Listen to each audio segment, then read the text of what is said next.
Hello, Feasters! You're listening to our special episode entitled All Things League. It's my pleasure to welcome our special guest who's been involved in the reffing capacity for 20 years. His highlights include reffing the Women's State of Origin in 2013, as well as the Women's Indigenous All-Stars match in the same year. He's been involved in over 100 Queensland Cup fixtures in both regular season and finals, and was also a part of the reffing contingent involved in the under-20 NRL competition, a comp that features so many of our current stars. Josh Kersevani, welcome to the Sporting Feast. Thanks for having me, guys. Pleasure to be here today. Hello, Joshua. It's been a while. Feasters and newcomers to the show. Josh and I go way back to an incident in 2017. I'm going to get this straight off the bat. I was at East Tigers, on the Tiger Slide side of East Tigers, to which Josh Kersevani witnessed one of the most outrageous... Egregious, there we go. Going for? Outrageous incidents involving myself, Patrick Collins, Feaster, and he's been on the show once, and young Tunamapaya. Do you remember the incident? I recall it fondly, Richard. I recall it fondly. It was a game between Easts and Norths. Easts were defending at the time. Norths were attacking young Tunamapaya's side. A face ball has gone to the centre on Norths for the Norths team. Young Tunamapaya has yelled out forward. Josh was the touch judge on that side, and obviously Josh was paying attention to the play. I may have yelled out to Young that his behaviour there was inappropriate and unacceptable in the form of whatever, Young, that's not correct. To which the response I got was, F you, C-bomb. So young Tunamapaya just knows you're a patron in the crowd. Yes. You know what old Josh here did? Started laughing. Well, he laughed. Yeah, because he knew who he you knew were. who said it. Yeah. And obviously Tunamapaya did that. Yeah, look, Richard, it's all about player rapport. It took the heat off me. And look, Young always loved coming back and playing for East. He really enjoyed dropping down a grade. So he always came with a good attitude to the game. And I thought he handled the situation really well. Our listeners out there, obviously, Richard had a few other bits of advice leading up to this incident, and Young probably had enough at that point in time, which I completely agree with. There was a comment he made. It was overcast, and I was wearing sunglasses. So that might have been the comment you're talking about. You've been requesting an apology for something. Is this a separate incident? Oh no, same incident. But This is laughed. what you want an apology for. Yeah, he laughed at me for an on-field referee laughing at a buffoon in the crowd. Oh, buffoon's a bit harsh. I was protecting his integrity. Wearing sunnies when it's overcast. Yes. Okay. Maybe that could be our poll question. Does Richard deserve an apology? You're not getting my vote here, Richard. Yeah, no apology. Just to break down in terms of what you're going to hear from the three of us today, we're first going to touch on refereeing as a whole. Number of questions we can ask Josh, and it's awesome to have him here because I think there's a lot of things that we don't really consider when it comes to rugby league, and we can get Josh's insights on that. We're then going to move to the NRL, where Josh is going to break down potentially who he considers the best Queensland-based rugby league team to be. He's then going to go through his crystal ball, who's going to win this year, potential top try scorer, and also talk about a few of the current players who he reffed in their early careers and who really stood out and why. And last but not least, we're going to get to Josh's beloved Queensland Rugby League competition and go through team-by-team preview and a few final questions in regards to rugby league. You keen? I'm in. How does one even get into reffing? They have to be terrible at playing, basically. For me, I grew up in North Queensland for the mighty Mareeba Gladiators, and reffing was just a way for me to help the club out. In a bush town, it was just mums and dads who reffed. I had the opportunity to do a refs course when I was 13 in year 8. It turns out I enjoyed it, got a little bit of pocket money. Being a young referee in town, I was quickly running first grade lines in the Cairns Rugby League comp. So that's something I really enjoyed. As a player, I was probably okay at best. So were you playing and refereeing and refereeing at the same time? So I'd play on the Saturday, and the Saturday night I got to run the line first grade, which was a bit of a buzz because that was sort of the big thing in town. Years later, I was in university in Townsville, and again, being a university student, I was keen for a bit of cash. So started refereeing again, and that's where things really took off for me. So most of the guys I refereed with have always been involved in rugby league. When they've stopped playing, maybe it's their size, maybe it's injuries. It's a great way to stay involved in the game. So I know a lot of young guys out there balance playing and refereeing, and that's probably the easiest way to get into it through your local club. get some pocket money, but also stay involved in the game when you can no longer play. When do you have to choose a specialty, either being a middle or a touchy? Multi-skill is the word at the moment. You need to be both, mate. You need to be both. In case you get dropped. Yeah, exactly. And it gives you 2 bites of the cherry. When I was going through, I became just the touch judge, and we were sort of the last of that breed. Now, if you want to crack into NRL, you're cracking into the NRL as a touch judge, and then you're doing your time on the line and becoming a referee. So it's all the same knowledge base, though. It is. It's just a different application and control, basically. Yeah. You do your apprenticeship on the line, and when you've got the experience to be able to control the game, that's when you get the shot in the middle. Is Bill Harrigan the GOAT? No.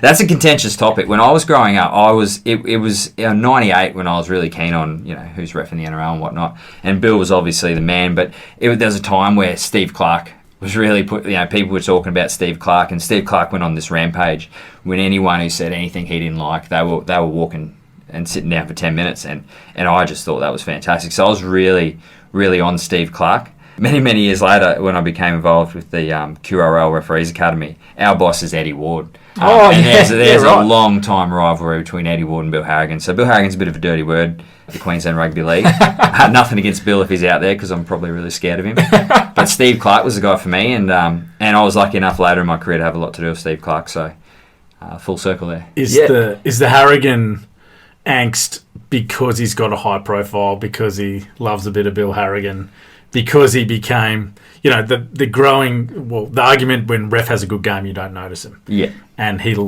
seemed to like the limelight, even though he doesn't admit it. Is that what the contention is there? Absolutely. And it's a Queensland, New South Wales thing. Of course. And we talk about state of origin, we talk about, that passion that Queensland has. It runs in the refereeing ranks. Like, it's all through that QRL office, and it's everywhere.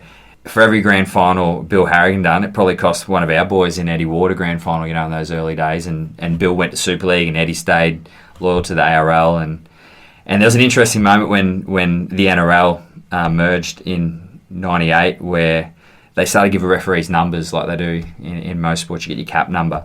The first game was a Friday night, and Eddie Ward had the first game, but they gave Bill number 1. Oh, right. So a bit of a sticking point there. And so what number was Eddie Ward? 2. 2, right. Yeah, missed the number 2. So it's almost like a FU. Yeah. So, there's a bit of that sort of stuff going on. So as a Queensland, this is a question without notice. Would the NRL and the refereeing be run more by New South Wales than it is Queensland, or is it a... Yeah, in my experience, 100%. And look, if you want to be a first-grade NRL, you're living in Sydney, and that's probably fair enough. That's where Rugby League headquarters are. As a Queenslander, it's probably not so much now, but when I first started, it was quite rare for a Queenslander to get the opportunity to go and referee in the NRL, probably those early 2000s. Cursa, being a semi-professional athlete, can I call you that, an athlete? Please.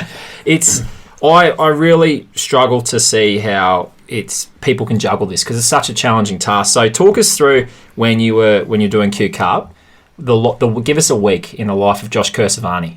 So a week would involve your Monday night. You'll be doing your review, and sorry, that's a review where you rock up in person with your match day coach, going over your weekend.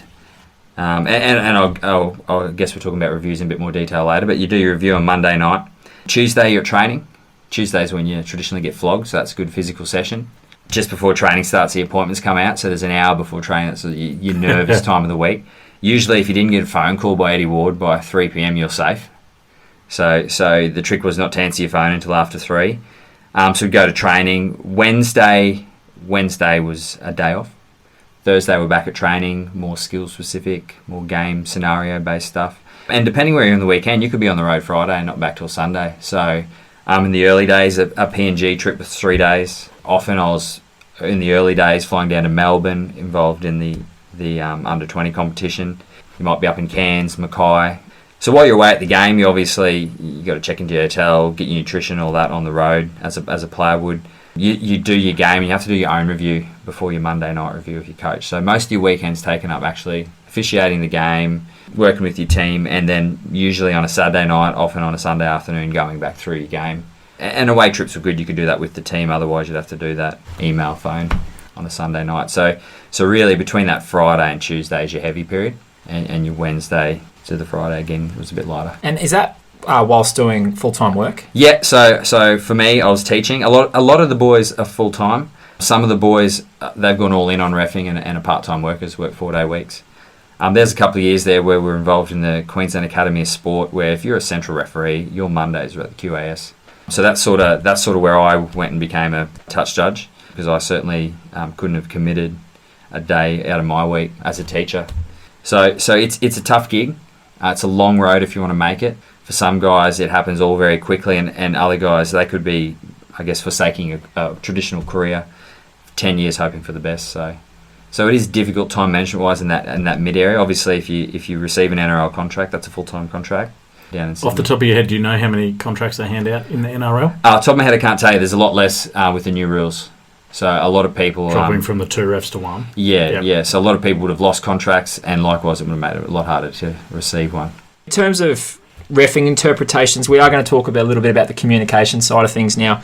So I've got a few questions on that. First one, real simple. Talk to me about just the role of a middle ref versus a touch judge, because in a game, obviously your middle is blowing offsides, and people are probably thinking, when you go to local games, how can they even see that? And that's where obviously our great touch judges come in.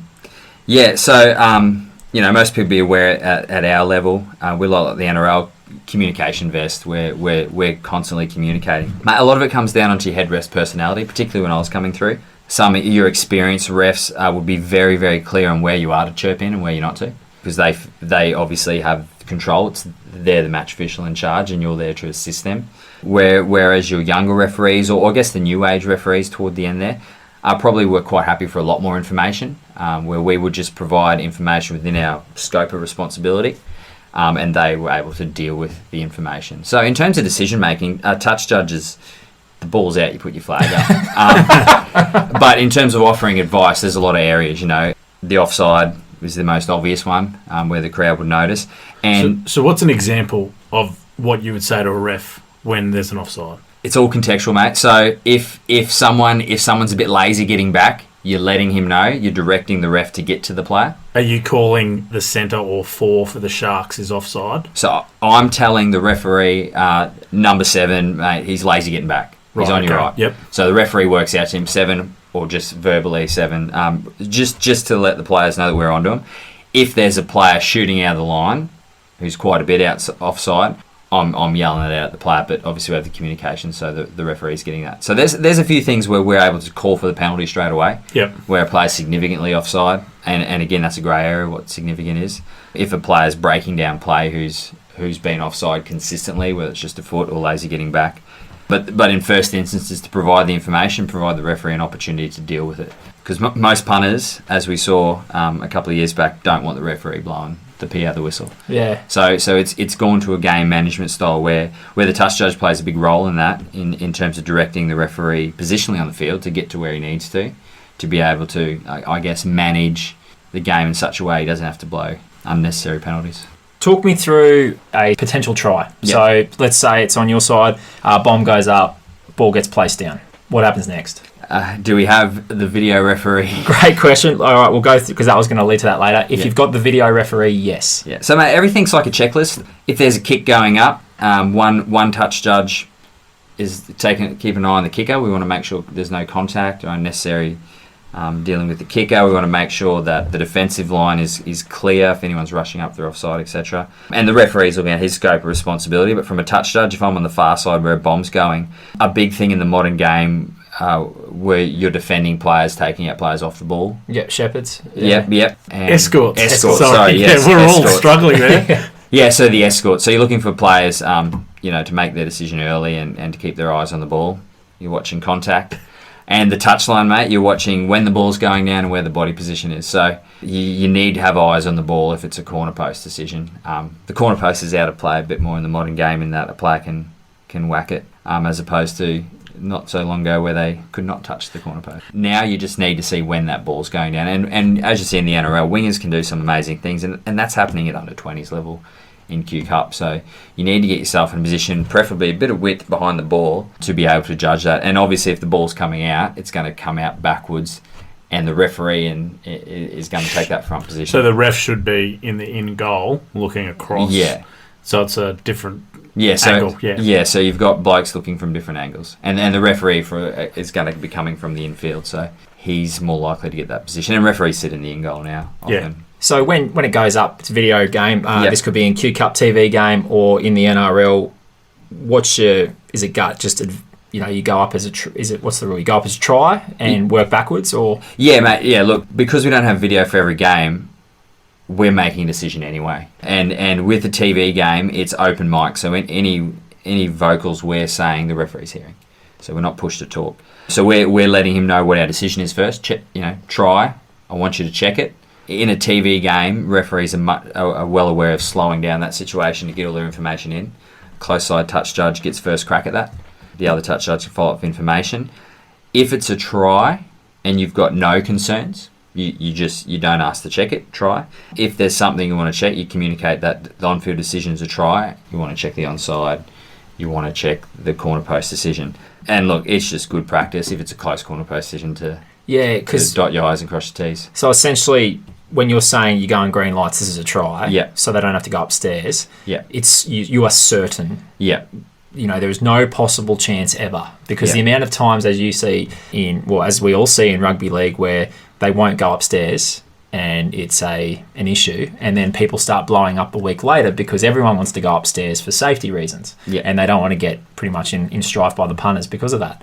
So, do you like the current setup of the rule where you send up a decision and it has to be clear and obvious that it's wrong for it to be overturned? Or would you like to be able to send it up, I don't know, give us a result from upstairs? I think when it comes to guessing, when you actually don't know, and I'm talking about you're in a position where you do not see the ball, you need to communicate that. Because essentially, if you're not seeing the ball and you have to go up with the decision and you don't have one, you're guessing. If you're in that scenario where you're guessing, wouldn't you always guess on the negative side? Like, I can't tell, I can't give this? Yeah. So this is where... So you'd send it up no try?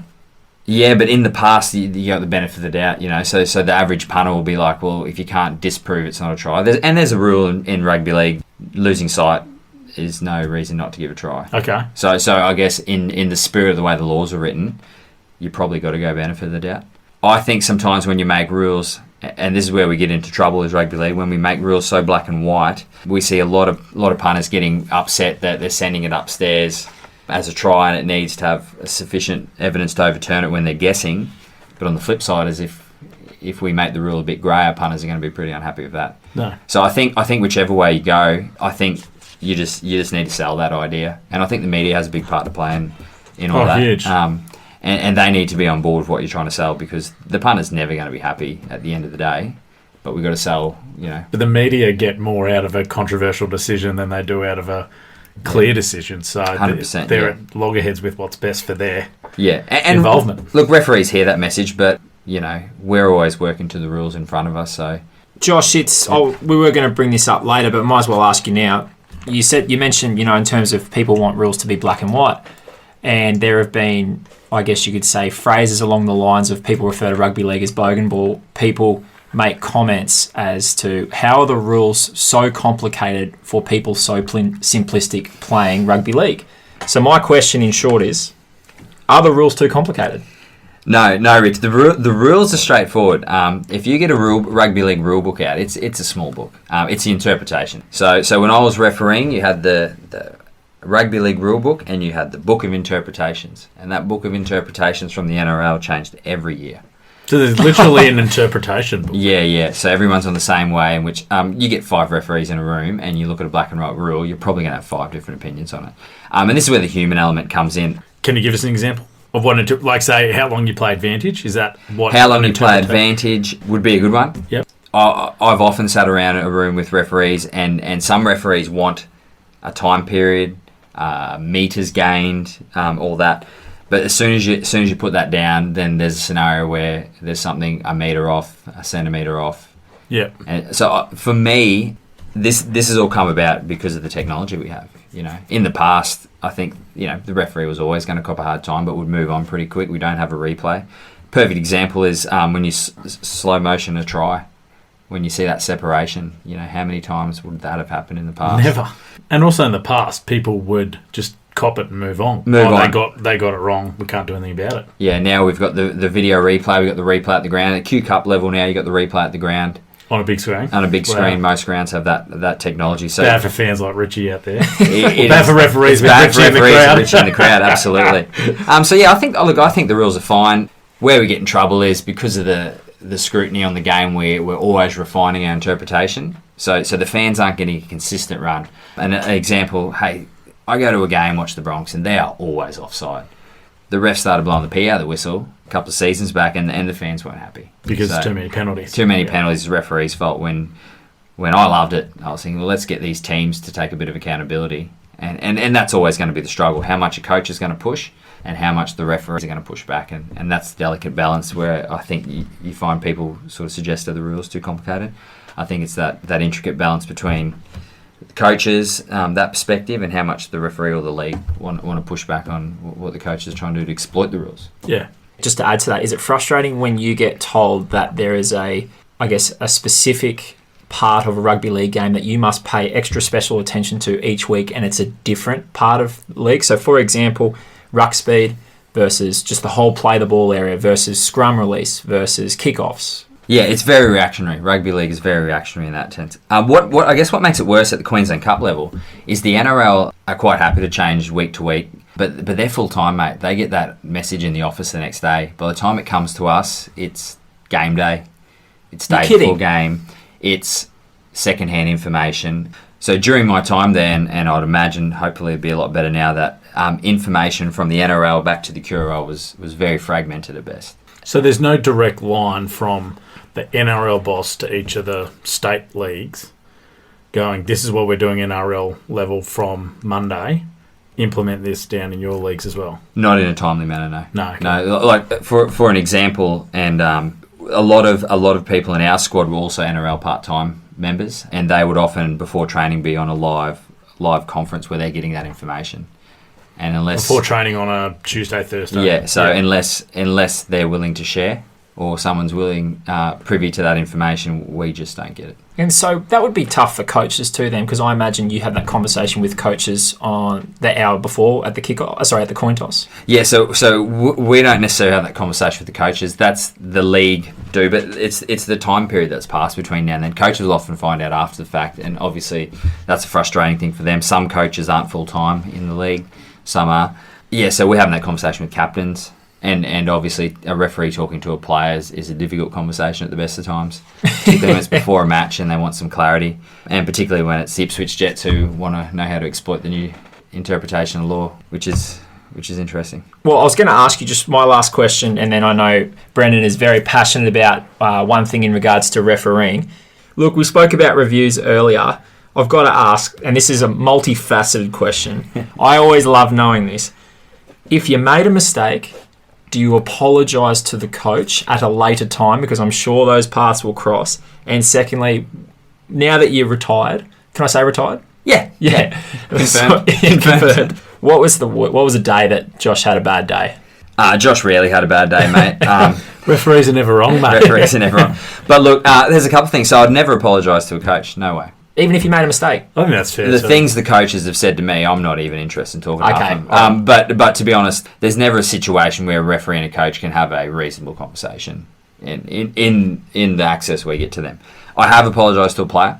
Big Khalifa Fi Law. Oh, yeah. Former Cowboys and Dragons great. And he's with the Townsville Blackhawks. And mate, he was one of those players who just loved to yarn. And he was good. And I had a lot of games where we had the big screen, and a couple of times I went up with no try and as a trial, or vice versa, and I'd always, my bad to Khalifa. And so sort of you pick your blokes. Okay. Pick your blokes. You're not going to say sorry to someone who's going to hold it against you or hold a gun to your head. So or has been running their mouth all game. Yeah. Whereas Khalifa, he's a great guy, one of my favourites. So yes, you can apologise when you're wrong.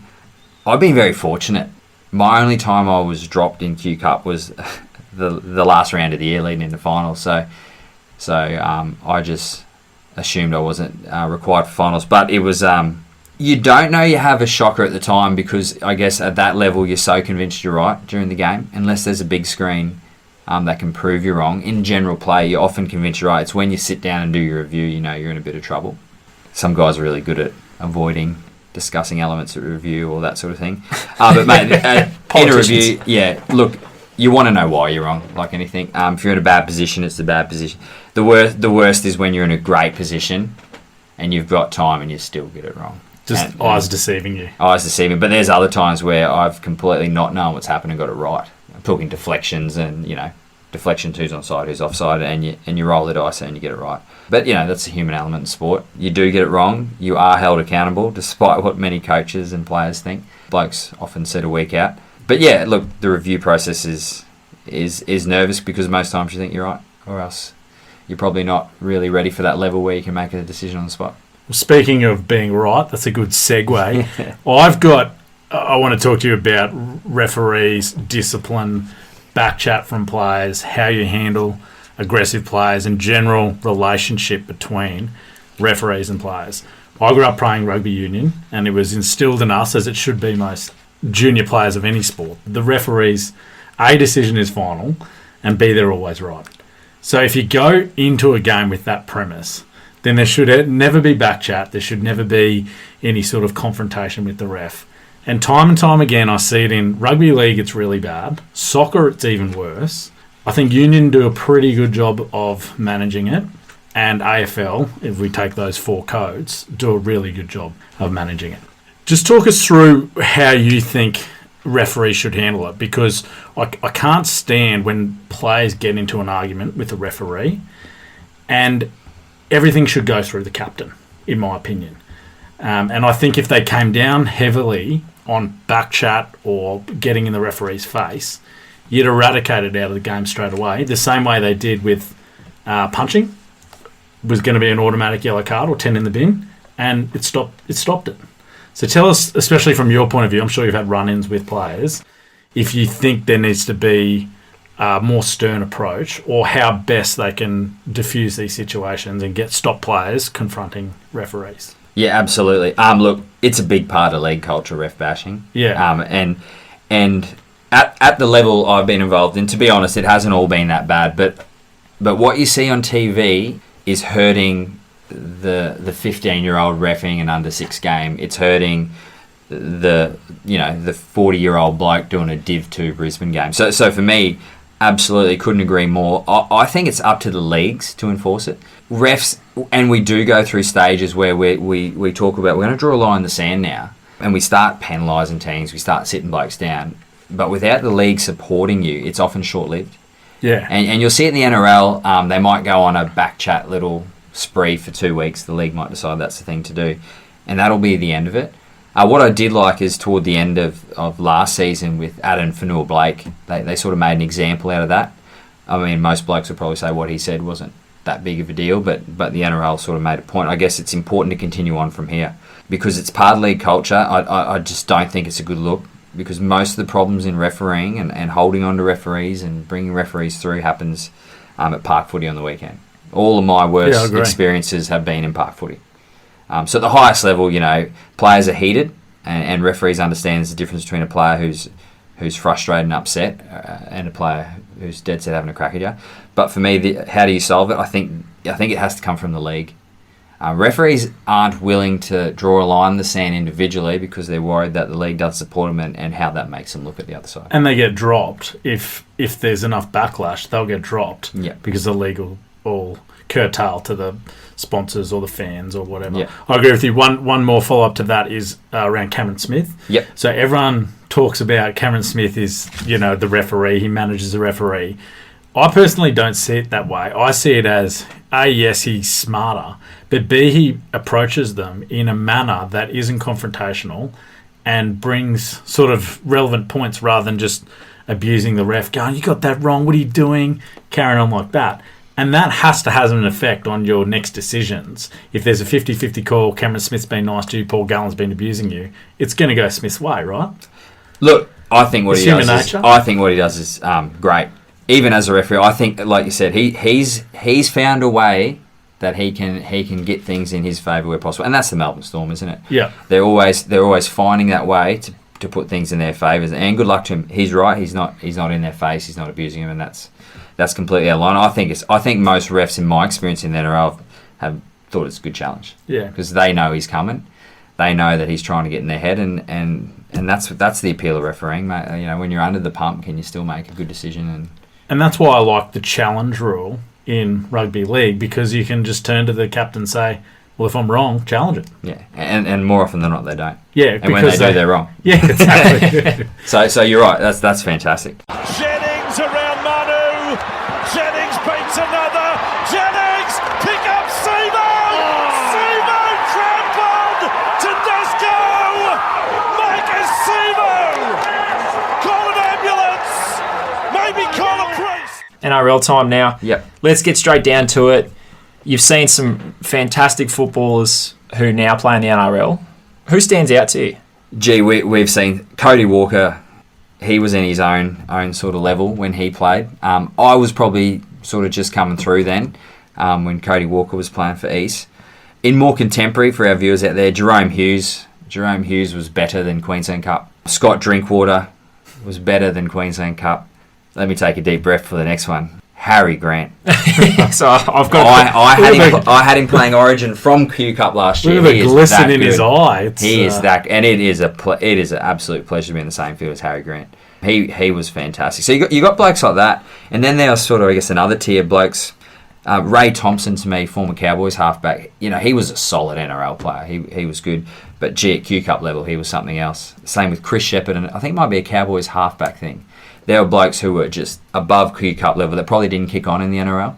So there were two types of players there. I really enjoyed watching those blokes who didn't kick on because they were just so good at Q Cup, and then they kept coming back from the NRL and putting in, unlike our friend Young, whose attitude was a bit questionable. But then you had these other blokes, and mate, Cody Walker at the time was in the Storm system, Harry Grant in the Storm system, Scott Drinkwater in the Storm system, Jerome Hughes in the Storm system. So there's probably no surprise that those exceptional players are coming from a system that allows them to do what they do so professionally when they're dropping down a grade. As Scope said at the beginning, you covered it, I guess, under 20s, and that was the days where Canberra Raiders, those juniors, and the Broncos 20s with Hook and Benny Hunt coming through probably prior to him dropping balls in extra time kickoff to lose grand finals. Richard.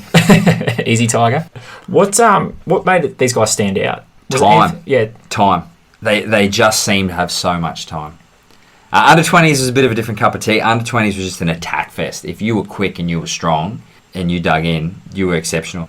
There were games where you would score 40 points and lose in under 20s. So under 20s was a bit of a different cup of tea. The physical guys stood out in under 20s, but in Cup, it was just time. These players just had so much time. Did you ever find yourself, you're doing a game and Harry Grant breaks the line and, you're sitting behind the sticks, they've just scored, and you're talking like, geez, that was good. Like, do you have... Oh, absolutely, 100%. I remember chasing Sunny Coast. We're playing East, and Sunny Coast put an attacking kick in, and Scott Drinkwater picks it up under his sticks and goes the length. And I just thought, how good is this? Were you running at the same time? Were you chasing him? Yeah, I was chasing him, and he scored right in front of me in the corner, and I just thought, that's fair. You kept up with him? Yeah, I was quick. Must have some wheels, yeah. I got a beep test question later, don't worry. We might as well ask it now. What is your PB on the beep test? 20.3, mate, and it does go past 20.3. Well, no, I had a question from a feaster, Matt Hamilton-Smith, who just wanted to confirm that was a regulation beep test. As far as I'm aware, Richard, it was a regulation beep test. I did not measure it. I just ran it.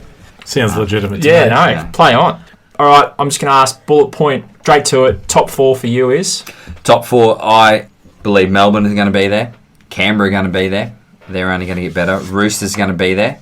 My question mark on the top 4 is Penrith. Okay, I just got to warn you. I'm not sure if you knew this or not. Vitriol. Last year, before we became, I guess, a permanent podcast and people listened to us, I made a statement that if Cleary and or kick out or both got injured, they were a high chance of getting the spoon.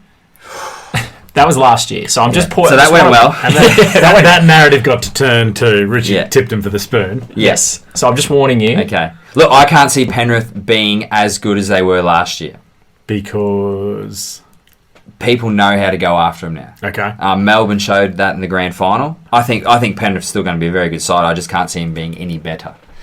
They went on that great run. I think they got a lot of confidence. Have they got enough veteran presence around? That would be my question mark. So they could be in the mix in the 4, but my 3 certain is Melbourne, Canberra, and your Roosters.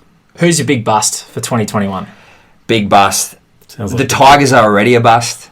Newcastle, I'm not sold on. I think they got a few issues with the coach. St. George are a mess. I'm worried about the Warriors. I'm not sure Nathan Brown can do what they did last year. Their halves aren't the greatest in the comp. They're probably the worst halves in the comp. Sorry, Warriors fans. Oh, that's right. But you do have Tuivasa-Sheck. Is that Nikorima and... Richie, get out the list here, mate. Chanel. Nikorima's a handy player. You don't rate him at all? In my power rankings, No, that's fine. Mate, you're the special guest, mate. Just let rip. Yeah, no, look, he's a fine player, and I'm sure he's a fine young man, but in terms of... What did you call this? The feedback sandwich or something? The compliment? Yeah. Their spine, Wade Egan, honest player. Cody Nikorima, very experienced. Chanel number 5. Yeah, look, Harris Tavita. Good player. Tuivasa-Sheck's fantastic, and they got some great... Is he half out the backs. door, though? He is. Could give you something to play for. Nathan Brown, to me, has a bit to prove there. Sorry, Nathan. And Sean O'Sullivan is a reserve for them this week, so he used to play for the Roosters, played for the Broncos. Now we're playing for Redcliffe, I believe, Richard. Yes. So all our punters on the peninsula there, you've got some players. You've got some players coming your way. Feasters New Zealand are going to be working with the Redcliffe Dolphins this year, so that'll be a fun one. We will be covering that in Q Cup. Just for those uninformed, including myself, the Warriors are playing out of Australia permanently, aren't they? Yeah, they're based in New South Wales at the moment. Yeah. I guess the big change for the Warriors, sorry, I just want to mention that. Last year they seemed to, when they were based in Australia, there's a lot of travel involved in going to the gym, going training. They're in the one location now. Players have their families over. So I think it'll be less of being in Australia this year. What did you make of Carney sacking 3 games into the season in the first year of his contract?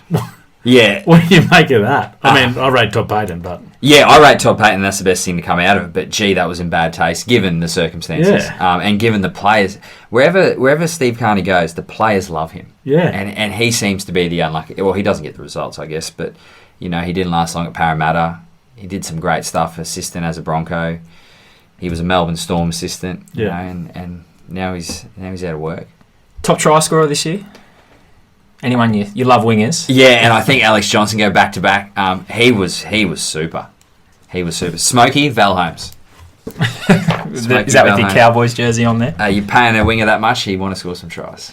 And just for the feasters there, we got our man Weck, Matty Zanis, to document what he liked this year. So real quickly, his top 4, South, Melbourne Storm, Penrith and the Roosters. It's the same top 4. His best bet is Manly to miss the top 8. He can't see them being 5 wins better than what they were last year. Not to mention Tommy Turbo at the back isn't starting the season there. His best value is Jack Whiten to be the top try scorer for the Canberra Raiders. And the top try scorer overall, he's gone with Brian Tu'u from Penrith. I'm not sure how that'll go with Staines and Crichton doing a lot of their damage as well. A lot of tries out there. And most points he's gone other than Ryan Pappenhausen from the Storm. Let's get into the nitty-gritty of NRL. We've got a heavily Queensland-based podcast. Who is the current best team for 2021 in Queensland? Well, I'll tell you who's the worst. Sorry, Matt Hamilton-Smith out there. Your Broncos are terrible. I think the Titans, the way they finished last year was outstanding. Really outstanding from the Titans last year. I love Fogarty. I love him taking charge. There were some games at the back end last year where he was your dominant half. And he is a fantastic player. And apologies, I should have mentioned him before because he played a lot of Queensland Cup, the Burleigh Bears. So some fans will know him out there. But he is a super player. Ash Taylor, we know what he's capable of. I think having your fullback there makes a massive difference as opposed to last year. Yeah, AJ Brimson, sorry. He's had 1 game Origin. He was super for him at the back end of last year. And, of course, they're big fellas that they brought in there. Tino, I think Tino is going to be the guy. We know what David Fafita can do, but I think Tino is going to be super. They picked up Herman SASA as well. SASA, Proctor's got some boys around him. Fodawaker had the Origin experience. Jared Worrells has played Origin. Patrick Herbert is going to defend for you all day. He's a big boy. Corey Thompson's honest. I just think and a coach too. Coach is super. I think they're well balanced. There'll be a lot of pressure on them. Will be their thing. I think they'll finish anywhere between 6 and 8. I don't think they're a top 4 side yet. I think, depending on what our friend Cameron Smith's doing this year, could have a... You reckon he's still a chance to sniff around? I think the longer he doesn't play, the cheaper he will be. Yeah, true. But do teams carry that sort of salary cap gap in case of players like Cameron Smith? Like this year might be different, but teams don't have a spare 300,000 sitting there mid-year, do they? Gold Coast do. They do this year? Yeah, I think Gold Coast have enough. You can sign your last player in June 30, I believe. So if there's no urgent need for a player, you keep your money and wait and see what happens injury-wise, because you could probably just fill a gap. Who's the 9 for the Titans at the moment? Mitch Rain. The reason why I was just going to bring that up, this is a QRL special. So Brimson, Tweed heads, Ash Taylor, Tweed, Jamal Fogarty, Burley, Mitch Rain, Tweed. All played. What a spine. Yeah, what a spine. So that's Q Cup advert. We spoke about Dave Fafita, Tino. Gold Coast Titans have always had a very good back row. Yeah. Yeah. Regardless of where they finish on the ladder, they've always had a solid back row. I'm a big fan of Holbrook. He did his stint over in England, which will be his third year. Which will be second. Second. Yeah, second. Okay. And I think it's a big KPI. That's the way Trent Robinson went. Obviously, Bellamy and Wayne Bennett are your staple, but a few of those guys have been awesome. Talk to me about the Broncos. Where do you start and where do you finish? Oh, look, love your work, Kevin Walters. Big fan of what you do. But gee, I think their cap's a mess. You know, they're giving these players lots of money with options at the back end of their contract in their favour. So I don't think they have any room to move.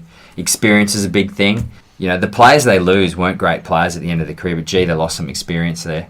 Brodie Croft has had a bit of faith put in him by Kevin this week, and I'm a big Tommy Dearden fan, so I'm interested to see what happens there. The outs you're talking about, McCullough and Boyd, you know, and they weren't setting the world on fire, but gee, they offered some experience around there. They're young, and I cannot see them improving significantly. I think they'll play for Kevy. I think they'll put in. He was the best hire for the Broncos? 100%. Yeah. 100%. Because I actually like Todd Payton would have been a good fit at the Broncos. Now, I don't know how that unfolded in terms of chronologically, but what he does around discipline and accountability would have been ideal for young, for themselves players. 100%. I just think Kevy gets the nod there because of the fracture with the old boys last year. He can mend. I think it's a club hire, that one. And Kevy's a winner. You know, I just don't think he has much to work with there. And that's the thing. I wouldn't be surprised, and talking to a few Broncos fans, they just want to see him compete.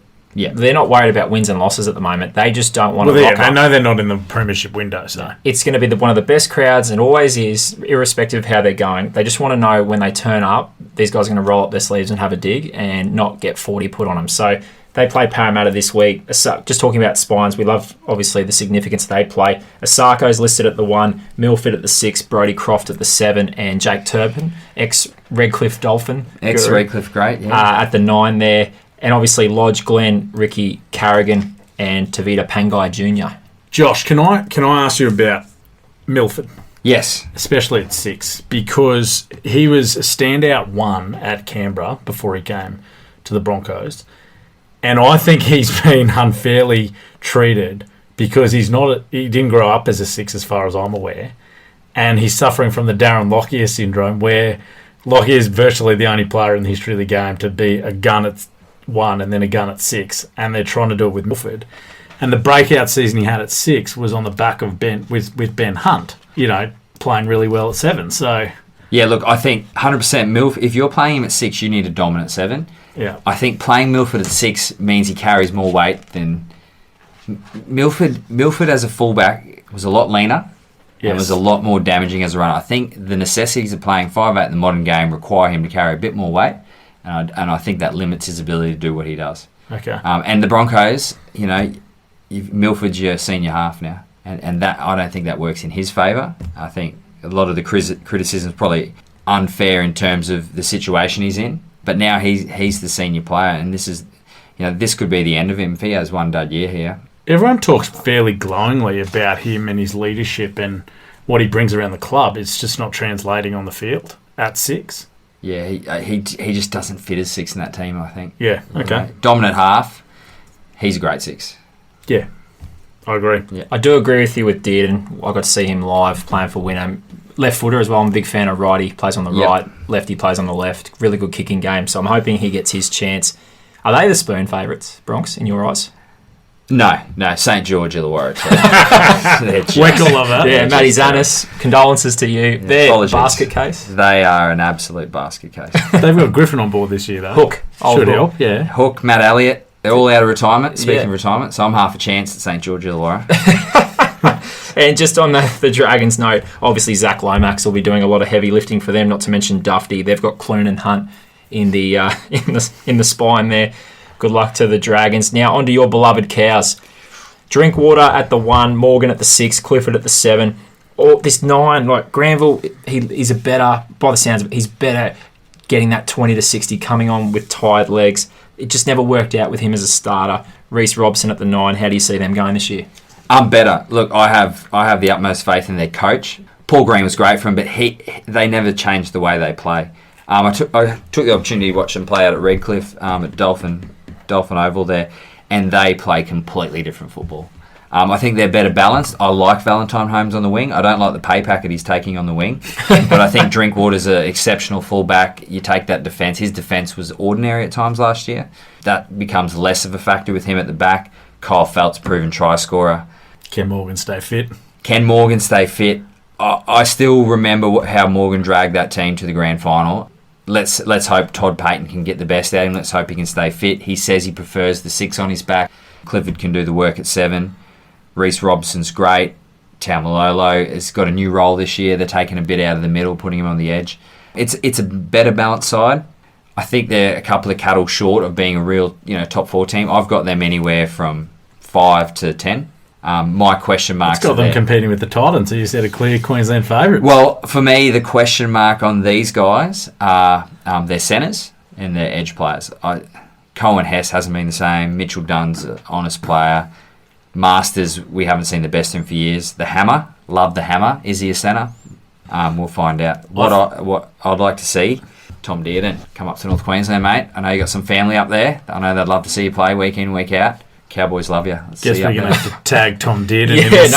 We will. Now, you mentioned about Valentine Holmes, the pay packet. In your honest opinion, outside backs, $1 million, should that ever happen? No, but what Valentine brings to the Cowboys is a bit of legitimacy when he signed. I can see why they did it, but that was Sharks orientated form pay packet. Yeah, because he went to the NFL, and the most recent package of his NRL experience was Sharks, and that's what he was worth. Because when we first began, the reason why I bring this up, there's a player playing for Penrith, and Dan McGuinney, I know you're listening, a player called Steve Crichton, and his first year was fantastic. Dan wrote in very early and made it really clear that this guy's going to be a special player, and it comes to a point in his career where he's going to ask for $1 million, but the problem is he's a centre, and you could get someone who's going to be honest, and you only have to pay $300, $400, and you save so much to get maybe I'm not going to say better player, but someone in a more significant role. So are there cases where you're going to pay $1 million? Like, does Steve Crichton in a year's time deserve $1 million? He's a specimen. I'd pay $1 million just look at him. But mate, look at Melbourne Storm. Who they play in the centres, and they have a better balance. Sure, he's an exceptional player, but you're right. If you're paying $1 million there, you're sacrificing elsewhere, and I think that's where it hurts you. Melbourne get Brenko Lee from Brisbane Tigers via the Melbourne Rebels, and he plays Origin, but what does he do well? He just holds the ball in defence. Does his job. And as a centre, strike centres, I don't think the modern game is a game for your strike centres to do a whole lot of damage. This is where I think that Todd Payton will play a big role in those areas that you say the Cowboys are a little weak. Yeah. Those edge defenders and centres. They're specialised roles that are gritty, they're roll up your sleeves, their accountability, and that's what Todd Payton does. So I think even though they don't have the name brands there, if a coach can influence a side, that's where he's mainly going to do it. And if he can do that, they could be better than the Titans. Premiers. Yeah, let's not. Save us, Tommy. Are you a believer in Drinkwater? Yes. At 1? Yes. Yeah, I think he's a 1 more than a 6. I just think defensively he's got a bit of work to do at 6, and he's done some wonderful things from 1. Playing for the Old East Tigers, Brisbane Tigers, wasn't he a standout in that? And I actually had him ahead of Pappenhausen. Oh, I think everyone did, and I think what happened was Drinkwater got injured or something along those lines, and Pappenhausen got his start, and the rest is history. But he's a special player, Drinkwater. I think you play him at 1. That might be the old Milford mistake there. Yeah. They try and turn him into a 6. You can tell he's got talent galore and he plays what's in front of him, which is a little away from what sometimes coaches want you to do. But they're the players that win you the games. If he's accountable as a defender, then that's fine. It's at 1. Who's playing the grand final? It pains me to say this, Richard. I think Canberra. I think they're only going to get better. And they weren't too far off last year. They get Josh Hodgson, who at some stages was challenging Cameron Smith for best player in the game. He is super influential. You lose Bateman, but gee, you've got some great young forwards there. Ricky, siege mentality, everyone hates us. The milk. Yeah, and the milk's back. They're up for a big year. I've got them there. I can't see Melbourne, and I know you lose one of the greatest players that's to play the game, but Harry Grant, boys. and the cheese, I think... Who's stopping Melbourne? Roosters, Smokies, but I think they've got to sort their halves out. They're probably a year off. You mentioned the Chiefs. Where's he going to play if Grant's at 9? He's coming off the bench this year, but Gia wouldn't mind seeing him in the Gold Coast. But he's contracted for the Storm this year, though. For this year, yeah. I don't think he'll go this year. For this year. Cheese, you got family on the Gold Coast. Let's get up here in Queensland, mate. And not to mention the nightlife he might thoroughly enjoy. I think he would, and the people would get around him. With the Raiders, it's an interesting backline. Simonson, Sebastian Kris, Curtis Scott, Jordan Rapana. And then White and Georgie Williams. Georgie Williams was a massive get from Wigan in the English Super League there. Dally M. Whiten. Can he go back to back? Mate, he's a super player, and I was his biggest critic when he was playing 1 for the Raiders. I thought he should be playing in Q Cup for Tweed. No disrespect to Tweed. I didn't think he was that great, but since he's moved to 6, he's been something else. He's a ball dominant player. I see him getting a lot of ball. I see him running very hard. Canberra have a little something to prove there. He's going to be hard to beat. Hodgson back in the side, take some points off him. He's there, and I know Cleary's got something to prove, so... I thought that was daylight robbery last year. If Nathan Cleary didn't win it last year, I don't think he'll ever win one. That was ridiculous, considering what Penrith did and what they achieved with him at the helm there. That's not a try, that's a miracle! Cursor, Q Cup. My favourite. Your favourite. And my favourite. I still remember when we were trading text messages up to this, you're going, look, we'll go real small on NRL because, let's be honest, QRL's the most important competition going around. It's the people's game, Richard. Well, mate, if you get us 400 downloads, we'll talk Q Cup every week. Come on, people. I've got to ask you, so we touched on this before you came on, so you were very instrumental in PNG in the early days.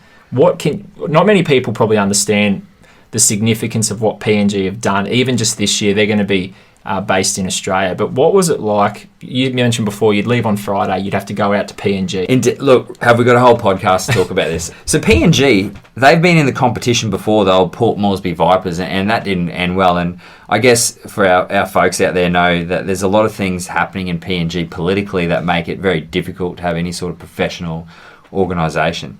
So it was really exciting to get those into comp. And as just a rugby league lover, we've all seen the images of blokes in the trees and watching the game. So when they were admitted into the competition, mate, as a referee, and this is one of the great things about being the referee, we're going to PNG, boys. Like, this is fantastic. And they, for the first 2 or 3 years, played out of East New Britain. So what that meant is you're jumping on a plane, not a good one, mind you. You're jumping on a plane to Papua New Guinea often, and it's a 3-day trip. So your first day, you're out in a plane, you're going overseas, you're getting your passport. You're okay, we're going, hopping on a plane. And mate, we get at the airport, and we're dressed in full QRL kit. And as a referee, this does not happen. I know people think this happens, but it doesn't. Mate, we're treated like gods. Full QRL kit. People are wanting our signature. People this is PNG airport. This isn't PNG. Brisbane. This is on the plane. Yeah. This is the pilot, mate. He's left it on autopilot and come back for a chat. So when we land in Moresby, mate, everyone wants to be a mate, and we have to transfer through the domestic terminal. And I don't know how many domestic terminals you've been in your life, but this is probably not up in my top 10. So we transfer the domestic and hop on a plane that's probably nearing retirement. And we take another flight hour to East New Britain. And East New Britain is northeast, I guess, of Port Moresby on the islands. And it's a wonderful place. A lot of World War II history, tunnels and mountains, that sort of stuff. So we land in East New Britain where I guess the national pastime's been a security guard out there. There's lots of security guards, lots of blokes walking around with machetes. So it's really unsettling, particularly as a white person. because obviously we're out in the islands in Papua New Guinea by ourselves, just 3 refs, and that was the tough part. We sort of just were sent out on our own to navigate that, but the people were great. We went out to Kokopo in East New Britain. Pre-game rituals, Richard, that you don't probably get in Australia. Some of the things we did before the game, where we climbed an active volcano, we walked in war tunnels, we stayed at this tropical resort. It was just fantastic, and the people were great. We went out to the ground, and it was like going to a grand final. We had a police escort out to the ground, our bus, and as we're getting close to the ground, people started tapping and shaking on the side of our bus. And we're the referees, mate. So we get to the ground and we warm up, and they're clapping and cheering. And it's just fantastic. The people of Papua New Guinea were simply fantastic. Fast forward a couple of years, they got a beautiful stadium, best stadium in the league. In Port Moresby, they regularly get 10 to 20,000 people at their game. It's a big ticket item, and credit to them, they've got a premiership under their belt. And I was there with one of our viewers, G'day Pat Collins, at that game, and that was truly wonderful to see Papua New Guinea win that grand final and get some legitimacy to what they were trying to do. Their players are full-time. They leave their family for the year, and that's even when they're in Port Moresby. They're in camp. So they sacrifice a lot, but you won't find a bunch of people who love rugby league more than our friends over at Papua New Guinea. So any fans out there of the Q Cup who can get to them, they're spending the whole season in Australia. They had to quarantine for 3 weeks coming from Papua New Guinea, and they're up there in Runaway Bay. So if you get a chance to go out and support the boys, that'd be fantastic, because what Papua New Guinea do for rugby league up there is just incredible.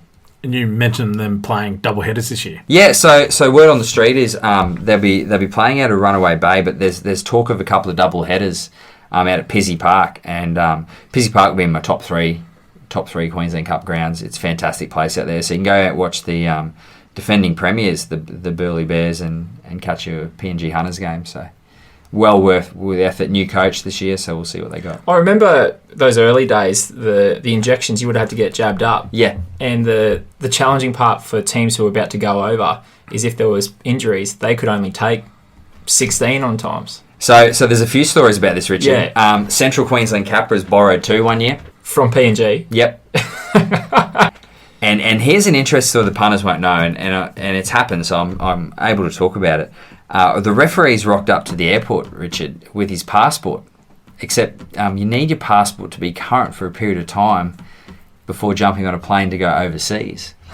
So the referee was denied, and this happened to be the PNG Hunters versus Townsville Blackhawks 1 versus 2 up in Kokopo. So the touch judge, a good friend of mine, made his Queensland Cup debut refereeing in Papua New Guinea, and the referee's coach returned to touch judging after a 35-odd year gap for a game up in Kokopo. So the players certainly have the challenges, but for one of those particular games, very nerve-wracking game, the poor referee didn't make the trip. So the touch judge has had to referee a Queensland Cup game, and I can tell you can spend 100 games on the line, but refereeing's a different cup of tea. So there were a lot of challenges, particularly with that second leg of the trip, going from Port Moresby 3 days, and a lot of these players work.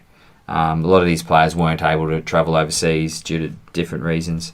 So it was quite a challenging trip, and I believe they didn't lose a game for 3 years over there. Yeah, they were stalwarts. Obviously, I remember that grand final they won, scored late. One of the Boas brothers, I think, off the top of my head. He put the kick through, yes. And it was the back rower. The back rower scored, and it was absolute scenes. You mentioned top grounds. Yep. Patrick Collins actually did write in. He had a question for you. Yep. Favourite ground to ref at, worst one to ref at, and worst spray at Q Cup level. All right, favourite ground to ref at, Papua New Guinea. Love it. Just the people they actually like referees, so it's great. And they won, Richard. So do they have a tiger slide there? They do not have a tiger slide. Look, East as a ground is fantastic. I used to hate going to East because Des Morris, when he was president, he would find you if he wasn't happy, and he would absolutely unload on you. So East was a bit intimidating. Great ground as a punter. East Tigers. So the uninitiated, a tiger slide is just a big slide for kids that they go down. Oh right, yeah. This is right. I thought there was some sort of slang there for something. Oh no, sorry. Okay. Literally, it's like a little playground gotcha. area for little kids while their parents watch the footy, and Gotcha. you just watch them go Or down 100 babysitting times. too. Babysitting, essentially. Yeah. Worst. You said worst ground.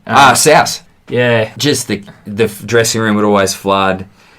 the field, the markets were on Saturday and Souths were on Sunday, and just the angle of the light and the game would get. I just did not like going there. And I can happily add to that. Canberra, round figures at a Canberra, obviously. South's Canberra, $5.50. Yeah, you're not big on this uneven finish to the number. Yeah, and then the one day they don't take ATM off, so they don't take card, so you've got to go to the ATM and the ATM's broken. Wasn't fixed for 6 months. So what'd you do? Oh, I just had to sit there and wait 2 hours. Go out and beg for money and then go to the park. I got through it though. Josh, while we got you, so team previews. I thought I'd just start with feeder teams. Yeah, so let's talk the big two, the Melbourne Storm teams. Melbourne sent half their players up to the sunny coast, the Falcons, and most NRL fans would recognise that from where Melbourne played out of last season. So that's where the sunny coast are based.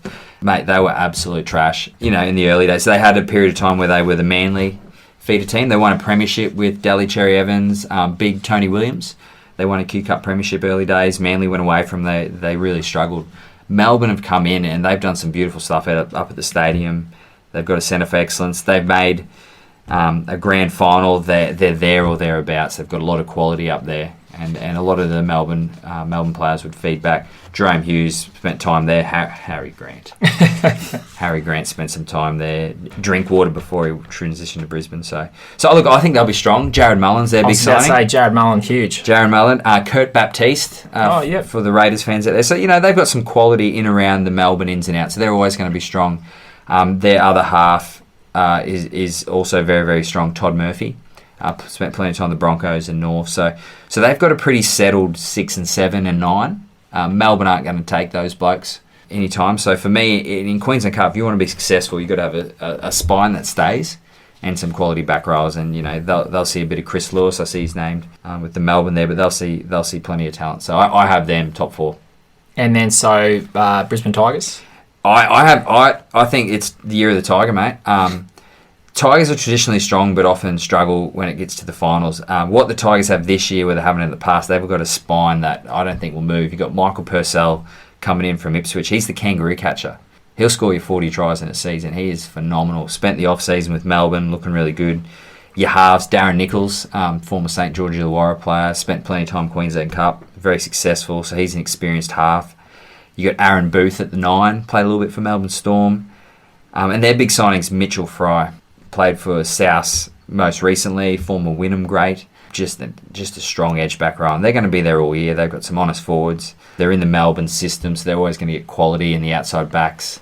I'm looking at Melbourne centres today.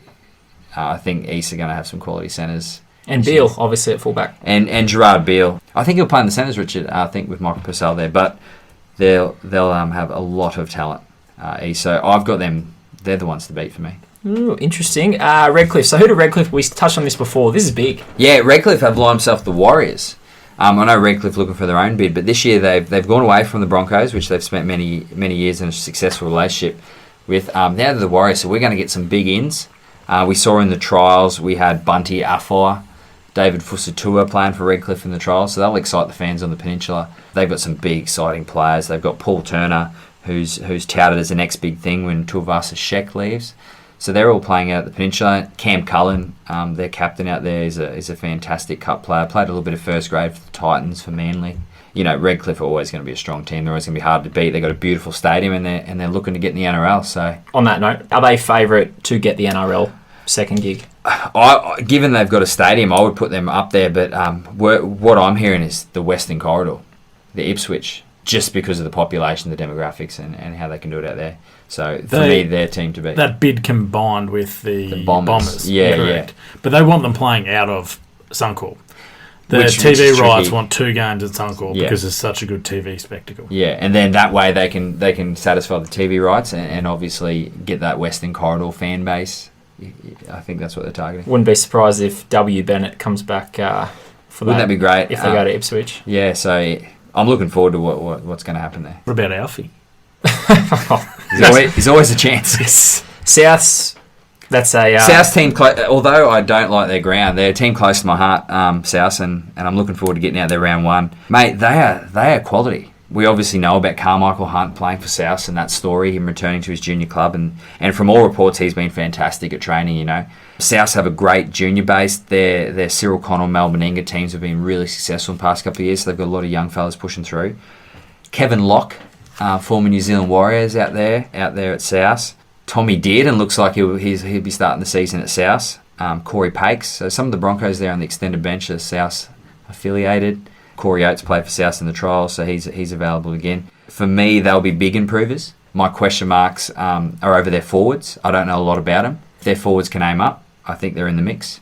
They've got a very exciting backline, very good experience. New coach, Steve Brethren, I think he's doing some good things out there. So I'm really looking forward to what South can offer us. And I'll be there round one, keep an eye on it, I think, with half the Broncos squad to see their old friend Carmichael. In terms of the Broncos breakdown, will they give players to who in particular? Yeah, South, Wynnum, and Norths. Okay. So there's some players to watch getting around. I think South are the beneficiaries, given the squad announced today, in terms of Dearden's a big in for Queensland Cup. They get a back rower and Corey Oates now, so you get a lot of experience there. Norths have got some good players filtering back, and I'm sure we'll get to them in a moment. And Wynnum, but a team like Wynnum's are fairly experienced, so they'll probably get. And it's different out there. The water's different. Beer tastes different. Honestly, it's the Cronulla Sharks of the Q Cup. It's the Bermuda Triangle out there. Weird stuff always seems to happen at Wynnum. Yeah. As a touchy, can you agree? Yeah, some of my best sprays are at Wynnum.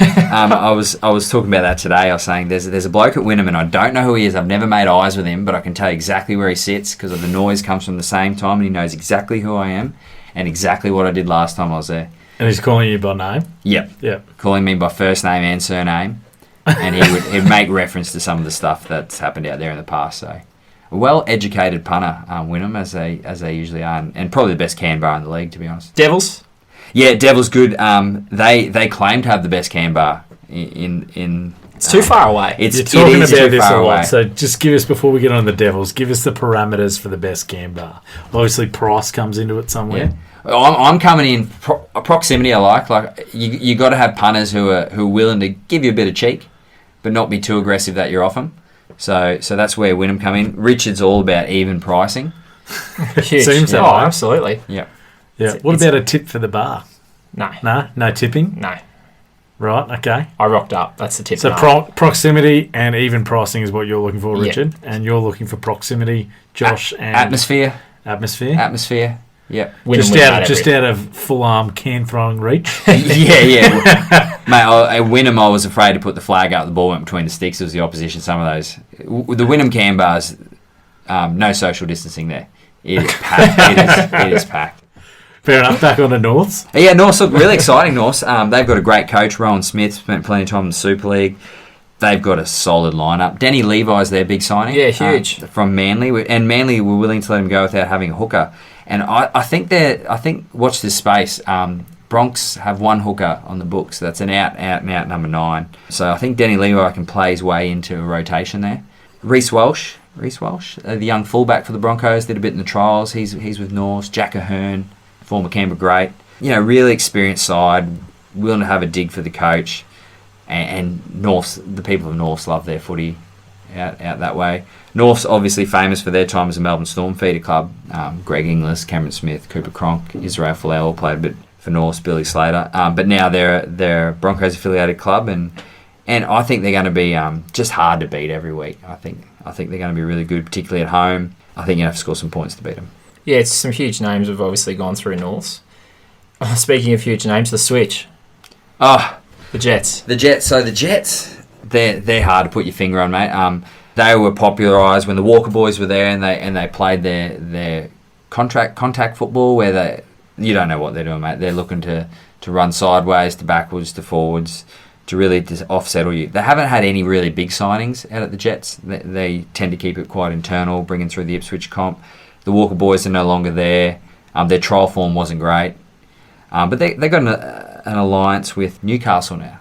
So it's not a case where Newcastle will send their players back, but there's a bit of a transition phase where some young fellas spend some time in Newcastle, and they can send some young fellas out to Ipswich. So one of my favourite grounds going to Ipswich, they always treated you well there just because they love their footy. Nice little oval, plenty of points always at Ipswich. You never know what's going to happen. I don't see them challenging for the premiership, but I'm interested to see how they're going to play a bit of footy this year. And they've got young Josh Cleland who's a quality player, a bit of time in the Bulldogs system, was really unlucky not to get his crack in the NRL. If you get a chance, get out to Ipswich and rate their Canberra, because it's a nice little day out. It's a long way away. It's a big Uber. Richard, you know where the Ipswich racecourse is. It can't be that far to the football park. Do the double. A little bit out. Now, up north, we have Townsville Blackhawks. Yep. We have the Cutters from Mackay. Yep. We have the Pride. And we've got the Capras. With all due respect, you can put a line through a bunch of those. I think Mackay is still young. A lot of their experience didn't play in the trials, a bit of injury concern there. I think Northern Pride, again, young team. Cowboys allocation aren't strong enough to lift them in any, I guess for the fans, they're just looking for them to just have a crack every week and they'll be happy with that. Capras, again, they'll struggle just in terms of being able to attract quality players out there. But if they're having a dig, their fans will be happy. Townsville Blackhawks, absolutely loaded. Absolutely loaded. Cameron King, former NRL player. Josh Hoffman, former NRL player. Jalen Feeney played a bit with the Knights. Townsville's problem always, they're very unsettled. They've got so much quality that their halves are never the same. Their fullback changes. So that always hurts them around finals time. But in terms of quality, well coached. Darren Payne, local legend up there. Difficult to play in Townsville. So I have them right up there. Well, speaking of, crystal ball, who wins 2021 Q Cup? Are you staying with the Tigers? Yeah, look, everything I see from the Tigers I'm liking. Bar injuries, I think this is as good a year as any for them. And who are they beating? Tough one. I want to say South, but I don't want South to get beat. So I think Redcliffe will challenge. Yeah. And that's the thing about Redcliffe. Their fans travel as well. Oh. They get on the buses and it's all the patrons of Redcliffe over the age of 40. They'll go to the Pokey Lounge at Brisbane or Wynnum, have some fun and then watch footy and then get back on the buses again. They will, and they don't miss you either. The fans. Different breed out there. And big thing, Cursor, obviously, it's frustrating when you watch Q Cup because you check team lists on the Thursday or Friday thinking you've got your 17 and it turns out there's a lot of changes. So, in your opinion, when should we be checking team lists? When you're at the ground, Richard, get out to the ground. Look, the best thing about the Q Cup is you're out at the ground, you can interact with players, it's a high level of footy, you sit in the sun in the Canberra. QRL have a wonderful app when it's working that you can check an hour before the games when you want to check, because it's really frustrating. Q Cup fluctuates a lot on the ins and outs of your team. If your team has big ins and outs, and I'm talking influential players that come in and out of key positions in teams, that can really affect your team's performance. And Melbourne, depending on when they play, will pull players or release players. Brisbane, I think you'll see the Brisbane team's a bit more steady now that with the new coach, they had a bit of an odd arrangement where they would prefer to train rather than play on Sundays. And the Cowboys will be pretty steady. So for all the people out there looking for your ins in the Q Cup, get on the Q Cup app or the Queensland Rugby League website, Matchday Live. If you're under an hour to kick off, team lists are absolutely confirmed. Lovely. Finish off time. So we're getting into the extra time period. Just Excellent. A few questions. We always ask special guests when they come on what advice they have for kids, and obviously your specialty area is reffing. So for all those young kids out there who want to get into reffing, what would you say? What's your best advice? Or if you want to be a canteen bar manager. Look, seems like you know that pretty well. If you're a kid who wants to ref, look, make some friends first. Maybe you won't want to ref. But look, the hardest part's always the first part. So many kids get turned off reffing because someone's mum or dad want to have a crack at them in the car park. Put criticism aside, or further down the track, be willing to challenge yourself to have someone watch over you and go carefully over your game with a microscope and challenge you to be better. So my advice is most kids start at their local club. They might be playing for West Lorana or wherever, and each club has its own referee setup, and that's where you start. If you want to do well in reffing, if you're a young fellow out there who's reffing and wants to take the next step, mate, get fit.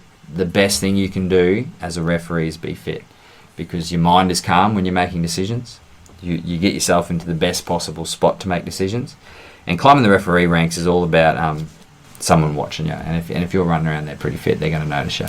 And that's going to get you off to state carnivals. And once you go off to state carnivals and people know your name, that's the pathway into the Referees Academy, which officiates in the Queensland Cup, and now we have the BHB Premiership, which is the women's competition, Hastings Deering's Colts, which is under 20s, Melbourne Inga Cup 18s, Cyril Connell Cup 16. So stick with it. The hardest stuff's the early stuff. When you start getting into grade, You just mentioned going, like when you're talking reviewing and staying with it. Is there a mentor program? Is there, for instance, you're retired now. Yeah. I'd imagine you'd be a very handy advocate or a support person for a youngster, 15, 16, who's trying to make their way in refereeing, is there that sort of program available, or is it something that No, look, it's needed? It's 100% it's needed. I guess the challenge for the people at the Queensland Rugby League is just that. How do we use our referees that are moving on? And referees move on at all different times for different reasons. But I think there's potential for so much more support for the younger guy, the guy coming in, from someone who's been through that process recently. When I was going through, I guess a lot of people that I turned to, they were out of the game for 15 years, so things have changed. And look, they were doing their best, and they were quite helpful at times. But I think we miss an opportunity with referees passing through the system. Rugby League's really good at holding on to players. Yeah. I think there's a lot of referees sitting around that would be perfect for that sort of thing, particularly at a grassroots level, not necessarily at the highest level. Yeah, because once they get into those those state carnivals, they're getting looked after then, right? Yeah, So 100%. It's transitioning them from their own club to that next level. 100%, and that's the key. If you can make that transition, the rest takes care of itself. Good stuff. Curso, you mentioned referees. In short, this question comes from Matt Hamilton-Smith. We've seen a large amount of female refs climb the ranks and get on the touchlines of NRL games. When do you think, how far away are we from seeing a middle? A consistent middle. Well, in NRL. I guess what hurts, and Belinda Sleeman's the obvious, a Queenslander is the obvious one. She's full time at the NRL now. She's done a couple of middles. She's a regular touch judge. She's done finals, whatnot. What hurts people like her, and when I mean people like her, I mean people who've got just a little bit of experience refereeing NRL, is going back to one referee. You halve your opportunity. So what that just means is for her, she's just got to knuckle down, and for those people who've only got a couple of games under their belt, and bide their time till that opportunity comes. And look, I think it'd be good if she gets opportunity again. At the refereeing ranks, it's just about being patient, and when your time comes, take it with both hands. And you just mentioned 2 middles or 1. Where do you stand on that? 1.